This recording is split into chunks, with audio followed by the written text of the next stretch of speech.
అంటున్నారని వచ్చేసామండి. ఇక రాజమండ్రి పై నుంచి రైలు కింద నుంచి లండన్ నుంచి లడికిన రాత్రి వచ్చేసానండి. నేను వస్తా దొరగారు మీ కోరికని గుమ్మడికాయ అంత బంగారాన్ని తీసుకొస్తుంటే కుక్క ముట్టుకోకుండా కుక్క తోక ముట్టుకుంది విజయవాడ బస్ స్టాండ్. కుక్క తోక ముట్టుకున్న బంగారం మళ్ళీ మీరు ముట్టుకుంటారా లేదని 7 పాలేళ్ళ పెట్టించేసి ఏట్లో పడేపించానండి. 3 కోట్లు తీసుకెళ్లి మురికాలలో పడేశాను. మా ఇంట్లో కోట్లు కుక్కలు తింటుంటాయండి, లక్షలు లక్కలు తినేస్తుంటాయి, ఎలుకలు తినేసి చిల్లర చీమలు తినేసేస్తాయి. ఇక కాగితాలు కట్టుంటే కాగితాలు తీసుకెళ్లిపోతాం. మాకు పొయ్యిలో ఎండి ఇంట్లో బంగారం ఉందండి, కాకపోతే ఇంట్లో వాళ్ళు ఎసట్టాలు బియ్యం లేక ఎండిపోతున్నారు. గురుగారు మీకు ఏమన్నా డబ్బుకి కానీ ధాన్యానికి కానీ ఏమన్నా లోటుగా ఉంటే మా కౌరు చేయండి, మేము పంపించేస్తాం.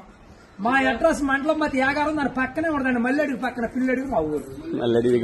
దానికి మా అడ్రస్ కి సాయంకాలం ఉత్తరం రాసేసి పోస్ట్ లో ఇంకొకంట పొయ్యిలో వేసేయండి. మీరు పరిగెత్తుకుంటూ వచ్చేసి పంటకాలం కాడ 10ంటికి నుంచోండి, నేను 3ంటికి మురికాలలోకి అందించేస్తా డబ్బు. పగిలిపోయిన వాడి మీద వచ్చేస్తాం 10 కోట్లు మరి డబ్బు. అక్కడ బుట్టతో తీసి తట్ట మీద ఆరబెట్టుకోండి.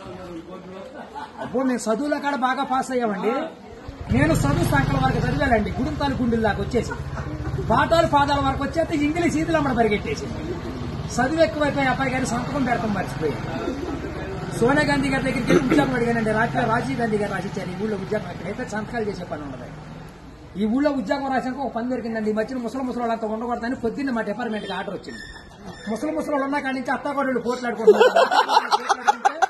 అత్తలు అడుగులో పడిపోతుంది, కోళ్ళు వచ్చి గొంతులో పడిపోతుంది, మంచం ఎక్కేస్తుంటే అన్ని అటుకు మీద కూర్చోండి. అందుకని ముసలి అందరిని తీసుకెళ్లి మెగాస్టార్ చిరంజీవి గారి దగ్గర చేర్పిస్తున్నాం. గురువు గారు దసరా పండుగ రోజున మా ఊళ్ళో ఏప్రాల్ పందాలు వేపిస్తున్నాను నాపరాల మీద. ఏప్రాల్ పోట్లాడుకుంటే నాపరాలు ఇప్పుడు సమరాత్రి గారు వెళ్ళి సౌండ్ చేస్తుంటే, మునసూబ్ గారు వెళ్ళి ముడేస్తుంటే, కర్ణం గారు వెళ్ళి కాగితాలు రాస్తుంటే, ప్రెసిడెంట్ గారు వెళ్ళి పెళ్లి చేసేస్తున్నారు. ఇప్పుడు ఆ పెళ్లి భోజనాలకు ఎక్కించుకురమ్మని మా ఇయ్యంకుల వారు ఊపిలేని విమానాన్ని పంపించారండి. విమానానికి ఊరు చివరికి వచ్చాక ఊపి ఎక్కిపోయి కృష్ణానదిలో పడిపోయింది. నేను వచ్చి మీ బాజార్లో పడిపోయింది. ఇవాళ ఛార్జీకి మీరు 500-600 ఇచ్చారంటే ఛార్జీ డబ్బులు పెట్టుకుని వెళ్ళి కాకినాడ వెళ్ళి కాఫీ తాగి అక్కడ మీ పేరు పేపర్లు వేసేస్తారు. ఈసారి గారు ఇప్పుడు రాబోయే కాలానికి కాబోయే సీఎం గారు మీ పేరు పేపర్లో వేపించేస్తానండి. ఈనాడు పేపర్లో వేపించానంటే ఆంధ్ర జ్యోతులు అక్షరాలు లేకోకుండా వచ్చేస్తాను. చదువుకున్నవాళ్ళు చదువుకోవచ్చు, చదువు లేనివాళ్ళు చదువు. దొరగారు మన ఊరంతా ఖాళీగా ఉందని సాయంకాలం మన ఊరు కాలువలో కరువు మీటింగ్ పెట్టిస్తున్నాం, మీరంతా కాడ వచ్చేయండి. ఇప్పుడు కాలువలో కరువు మీటింగ్ పెట్టించి నూతులో టిక్కెట్లు ఇప్పించి ఏట్లో సినిమా చూపించి బుడమెట్లో చూపిస్తున్నా బురకట్ట.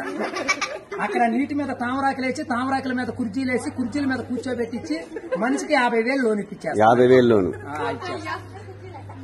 దొరగారు ఇప్పుడు మాకు 7 అంతస్తుల మేడ, 25 పాడిగేదలు, 10 మంది పాలేళ్లు, 7 దున్నపోతులు ఉంటాయండి మా ఇంట్లో.